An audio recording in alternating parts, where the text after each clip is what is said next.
My next question comes in the form of: do you think it's hard, especially for Black men, to open up and be vulnerable about being kinky or exploring kinks? Why or why not? I think it's so. Yes. Okay. Big answer. Why do you think that is? Because I think there are all of these preconceived notions on like how Black men should show up in the bedroom. And if you deviate from what other people want from you, people cannot, like, their brains cannot handle that. Yeah. You know, like, I am not a dom. Yeah. I am not a dom. And typically, I feel like the expectation, at least amongst like dating with gay men, is like they see Black skin with an above average penis, yes. and they want the dom experience. They want to be obliterate. Like, and I'm not gonna give that to you, babes. I'm so sorry. Yeah. I like don't have it in me. Yeah. I have tried for years, but it is not going to happen. You're not getting obliterated like a new Lego toy. I'll blow your back out. Let's be clear. Okay. Let's be clear. I'll top down. But I'm not a dom. If that makes sense. Mm-hmm. What is the definition of a true dom? I mean, it's a mindset. Okay, it's a lifestyle. It is, and I can't get there. Yeah, it's very colonialism. I can't get imperialist, there. There is something about it. Supremacist. That, like, my body just does not feel comfortable in that headspace. Yeah, like me trying to be a cash fag. I just couldn't read. I couldn't say nasty things. Now, with everything that's going on in the world, I'm like, I could say a few nasty things. Could you? I could. When someone wants to start exploring sexual kinks, sexual fantasies, fetishes, what are some of the first steps to make sure the play is safe, it's fun, it's comfortable, and not overwhelming for either persons or persons, people, multiple people? Yeah. Do your vetting. Okay. Vet who you're going to be playing with. Yeah. Communicate a lot, like almost over communicate about what your expectation is from the experience and from the scene. And really just like be clear about what it is that you want. And then if this person isn't in alignment or like they're giving pushback or like whatever, that person's probably not going to be the person for you, because like you need to feel safe in the space. Right. I love that. That's a it. Answer. Communicate. Where do you see the lines between personal sexual preference and fetishism and a full fantasy of getting, is the full fantasy getting blurred between the lines of bad things? That's a really interesting question.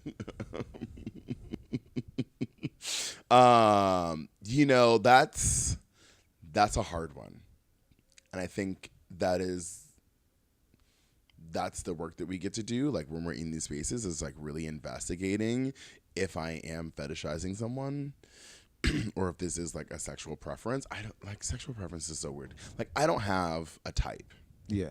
A sexual preference is an outdated phrase, right? Like, well, no, I think that people do have preferences, but I think that's kind of weird. Yeah. Like you only like twinks? Like, there's something there. Your face that you just made is wild. We're not yucking anyone down, but I'm always like, okay. But, like, there's something there. You only like these young bodies that you can, like, like, that's power over and like, where is that coming from? Please investigate that. Please tell me about this. Yeah, like, go to therapy. Go to your BetterHelp. BetterHelp, you hear me, right, girl? I do think...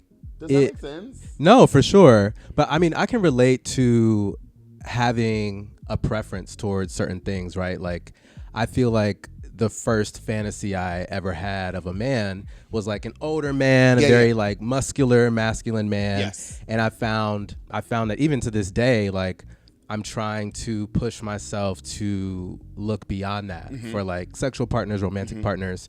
And I don't know, it's like kind of like you asked earlier, like why it's important to explore sexually. And I think it's good to investigate your desires, your fantasies, and sort of like see where they come from. And then you can sort of expand on them from there. Because I will say, 100%. like you said, moving to New York was when you felt attractive for the first time.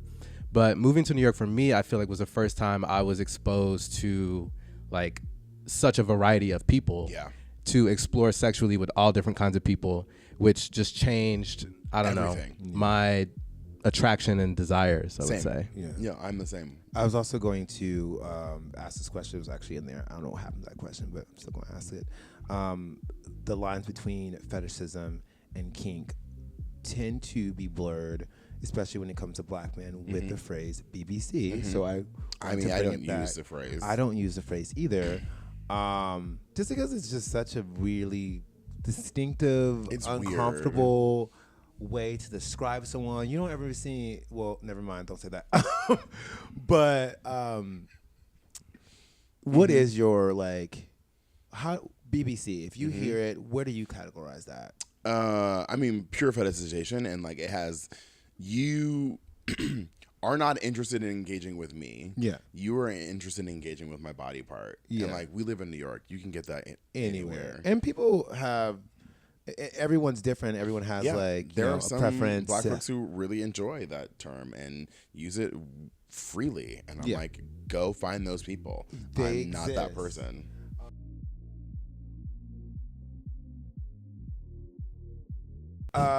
You know, I recently had to deal with a black man who wanted to have some sort of situation like that where he was using that phrase, and I was like, girl, they got you. They got you. How do we get you out the sunken and now place, you look honey? Stupid. Wait, he wanted you to say it? Yeah.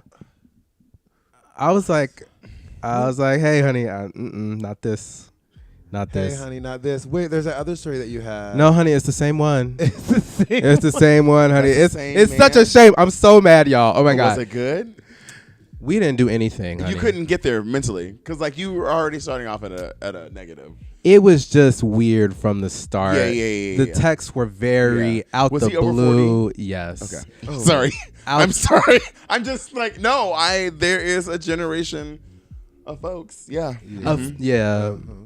But yeah, you know, he wanted to get into some sort of spoil fetish, which, Huh? What? you know, you never heard of a spoil fetish where someone likes to give you money? Okay. Sure. That's Like- Of course, I've never heard of Like, that. drain my bank account was what he said. Yeah. He, But- I've never. yeah. Look where I am. But honey, you know, I was going to pay it, but then I was like, let's, for the plot, go along. let's see how much I can get. And so I was like, send me some money so I know it's real. Like, Yeah. he How gonna much say did you ask he for? gonna say some Apple Cash me request for $5 now, No. so you know it's real. I was like, No. $5. No. $5. Girl, I $5. can get that on the corner right now. $5. I could get that myself, honey. And so, you know, I requested just to see, but he sent me $5. That's great. But once he started, No. Let's take a step Like back. I'm like You can not, girl. Give me my McDonald's meal. Wait, like $5. $5. I'm That upset. is not blowing my mind, honey. You should be like Apple Cash me, request me, whatever. $200. no, it should have been 500. Well, right? honestly- Like, if we're being accurate, yeah. but then I think it becomes real, right? Like he sent me $500, and then what did I do?